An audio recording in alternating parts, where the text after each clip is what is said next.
আর দেখতে দেখতে সেই দিনটা চলে এলো। হ্যাঁ, আজ আমি যাব কলকাতা। দুদিন বাড়িতে থাকলাম কি না থাকলাম, এখন আমাকে আবার কাজের মধ্যে ফিরে যেতে হবে। বাসে ওঠার আগে পেট পুজো করার জন্য আমি কিছু স্ন্যাক্স নিয়ে নিলাম, আর এই হলো আমার আজ যাত্রার সাথে। হ্যাঁ, এই বাসে করে আমার যাত্রা শুরু হবে। আগে একটা ভিডিওতে শেয়ার করেছিলাম কলকাতা থেকে কিভাবে বর্ধমান এসেছিলাম, আজ শেয়ার করবো বর্ধমান থেকে কিভাবে কলকাতা এসেছি। আর ভাই, বাসে উঠতে আমার পুরো মুড খারাপ হয়ে গেল, কারণ বাসটা ভীষণই নোংরা ছিল, বাট সিটগুলো ঠিকঠাক ছিল, তাই ভাবলাম বেশ রিল্যাক্সে যাওয়া যাবে। যখনই আমি ভালো কিছু ভাববো তখনই আমার সাথে উল্টো কিছু হয়ে যাবে। কারণ আমি যেই সিটটাতে বসেছিলাম ওই সিটটা ছিল ঠিক চাকার উপরেই, তো তার জন্য ওই জায়গাটা না একটু উঁচু মতো ছিল, তো আমার পা রাখার ভীষণই অসুবিধা হচ্ছিল। জানি না কতটা বুঝতে পারছো, বাট আই থিঙ্ক আমি বোঝাতে পেরেছি। ঠিক এই জায়গাটাই আমার সিটটা পড়েছিল। তো আর তো কিছু করার নেই, সিট যখন বুক করেছি তখন এখানেই বসতে হবে। আর আমি সিটের নাম্বার খুঁজছিলাম, আমার সিটের নাম্বার দেখো কোথায় আছে, সিটের জায়গায় সিটের নাম্বার নেই। তার জন্য সিট খুঁজতেও আমার একটু অসুবিধাই হয়েছিল বলতে গেলে। আর আমি যেই ভুলটা করেছি সেম ভুল যেন সবাই যাতে না করে, তার জন্য আমি সবাইকে একটু হেল্প করে দিলাম। আই এম ভেরি সমাজ সেবিকা গাইস। তারপর আমি আমার দুঃখ কষ্টের কথা ভুলে যাওয়ার চেষ্টা করলাম আর সিটে বসে পড়লাম। সিটে বসতে তো একটু কষ্ট হয়েছিল, আমি কোনো রকম বসে পড়লাম। আর আজ ভীষণ গরমও করেছিল, তো সেটা নিয়েও আমার টেনশন ছিল। বাট হাই রোডের উপর বাস উঠলে তখন ভীষণ হাওয়া দেবে, তো তখন আর কিছু প্রবলেম হবে না। আর আজ এত পরিমাণের গরম করছিল, সহ্য না করতে পারে আমি স্ন্যাক্স নিতে গিয়ে একটু আইসক্রিমও নিয়ে নিয়েছি, তো আইসক্রিমটা একটু ফিল নিয়ে খাচ্ছিলাম। আর আমার হাতের এই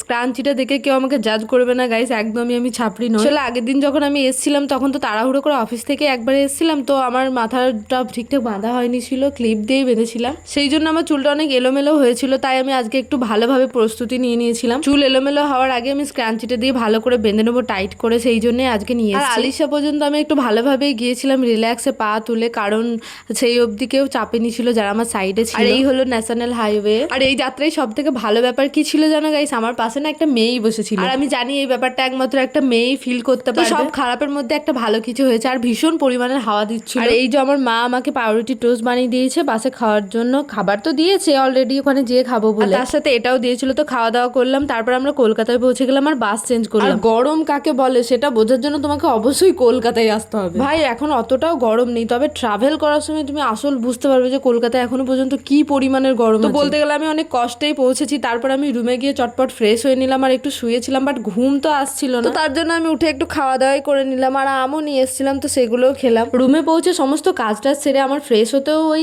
1-1:30 বেজে গেছিল, তো তখন থেকে 4টে পর্যন্ত আমি ঘুমাইনি। বাট আসার সময় ভীষণ পরিমাণের ঘুম পাচ্ছিল, তাই আমার আসতেও ইচ্ছে করছিল না। আমার মুড ভীষণই খারাপ ছিল আসার পর, তাই মুডটাকে একটু ঠিক করার জন্য আমি একটু ফুচকা খাচ্ছি। এই উল্টো পাল্টা খাওয়া দাওয়া, বাসের হাওয়া, তারপরে এই যে বৃষ্টি, সব কিছু মিলিয়ে আমার এখন ভীষণ শরীর খারাপ। আমি অনেক কষ্ট করে ভিডিওটা এডিট করছি, তো তার জন্য একটা লাইক কমেন্ট শেয়ার করে আজকের মতো এইটুকুই। আর দেখা হচ্ছে নেক্সট ভিডিওতে। আর পরবর্তী ভিডিওগুলো দেখার জন্য অবশ্যই চ্যানেলটাকে সাবস্ক্রাইব করো, আর ফেসবুক থেকে দেখলে অবশ্যই একটু ফলো দিয়ে দাও।